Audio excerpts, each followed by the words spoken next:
Hi everyone, I hope you're well and that you are enjoying the start to your week.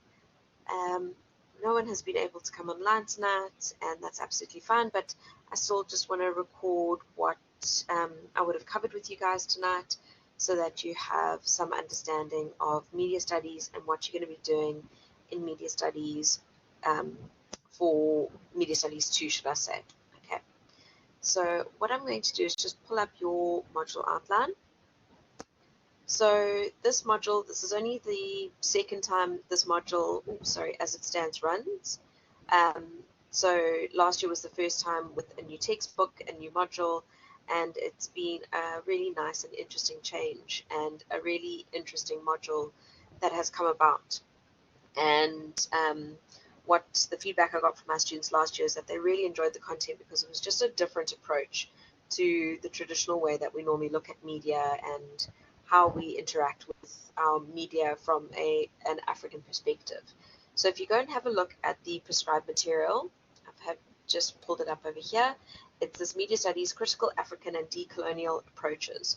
So that textbook is giving away the whole theme or focus of this particular module, that being the decolonization of media.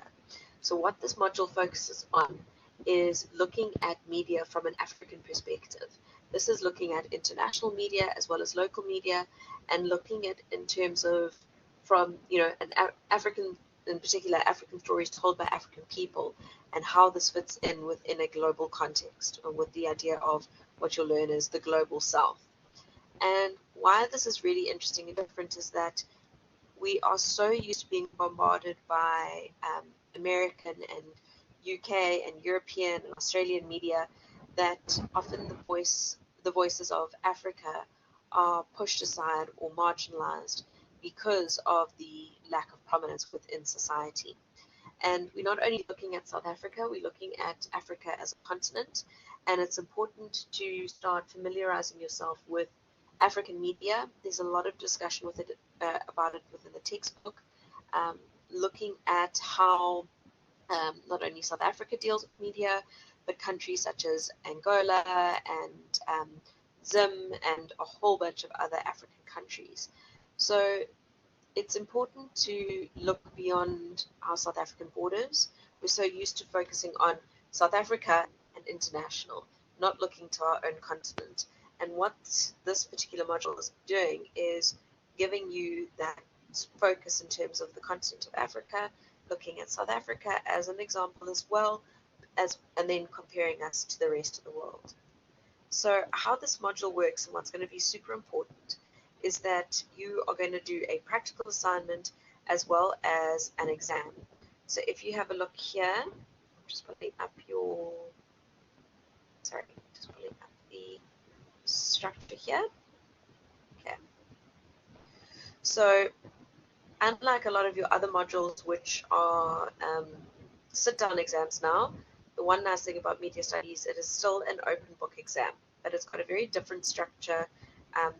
With doing English, it will be similar to what you've done there. So we have our ICE. If you go look under more resources, you'll find all your ICE tasks are listed there, and you can slowly work through those throughout the semester. I will have one final ICE due date at the end of the semester once I know when they need to be submitted. So that is important to obviously have everything done on time. I would still recommend working through these ICE tasks. As you work through the learning units, you'll see that there are activities throughout the learning units.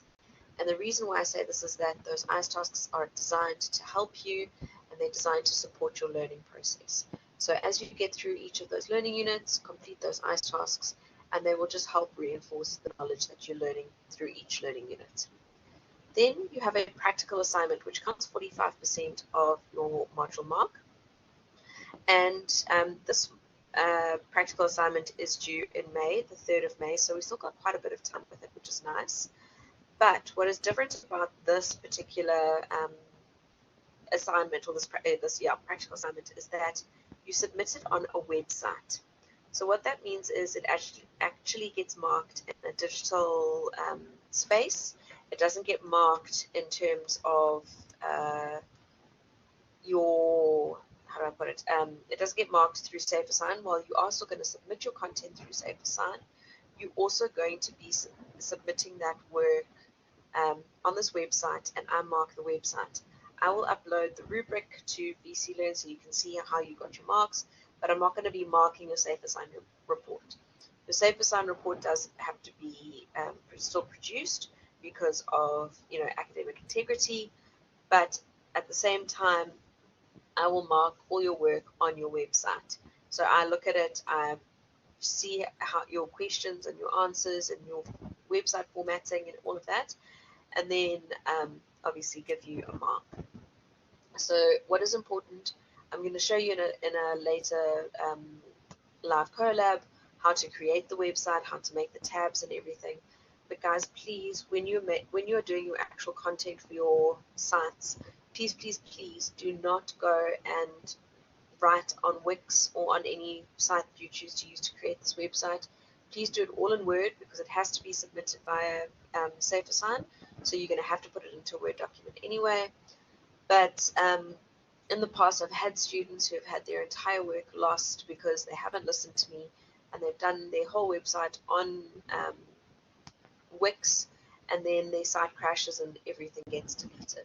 So do everything in Word, have everything backed up, and then copy and paste when the time comes. But I will show you what to do later on once we get to that point. But it's important to understand that we have this website submission for the assignment. Then for your take-home exam, it's a scene exam. So what happens is about a month before your exam is being the due date of your exam is, they release the exam. Okay, so they release the exam with a set of questions. And what happens is that it'll either be 4 separate questions with different variations in each question, or it will be 6 different questions.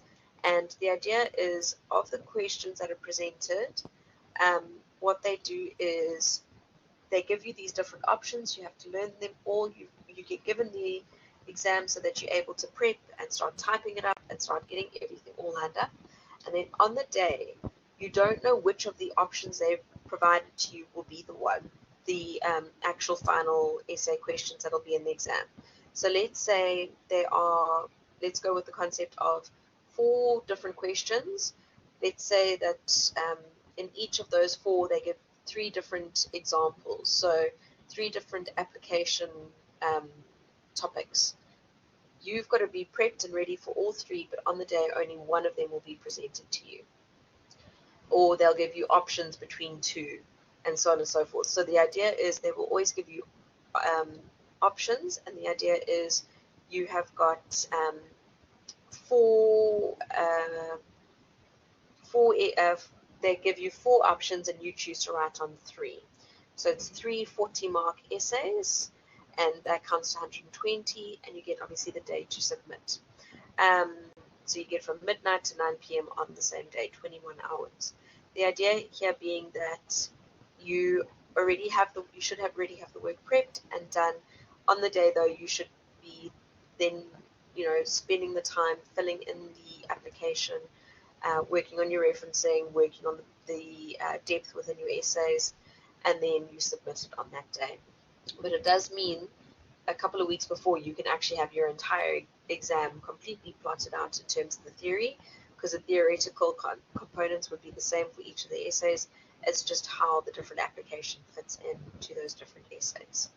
So it's not going to be a sit down, which is really nice. It gives you guys a little bit of breathing room, and like I say, you get this exam quite a long time beforehand. So that is the important key aspects of your assessments for this module. So 10% ask, 45% practical assignment, and 45% take-home exam. All right. So all communication that I need to share with you guys will go up on BC Learn in the form of an announcement, or it will go as well as on the WhatsApp group. And then if you have any questions, please feel free to contact me and send me a message letting me know what section you're working on, what you need assistance with, and so that I can give you that further assistance. you're able to either email me or send a WhatsApp. I don't mind, but just please, as you're working through the content, contact me. Hopefully you have started on Learning Unit 1. What you will notice with this module is when you look at the learning units themselves, um, so I'm just clicking to double check the number, you have got 6 learning units. So you are needing to think about working on a learning unit a week or a learning unit a week every week and a half. So you need to keep quite a fast-paced momentum. But what you'll notice from learning unit to learning unit is that the sections um, link and work together really well. It's not a super fat, overwhelming textbook, and the way it's written is not as formal as other textbooks that you have, but still with academic grounding, but also in a way that it's easy to understand the content and be able to apply it to real world examples. So what's also important is when the assignment comes out, I will obviously go through that with you guys in the NSS, but I'll also break it down in our live collabs as well. It hasn't been released yet. I did query it with them last week and they said it will be out this week. So I'm going to hold them to that.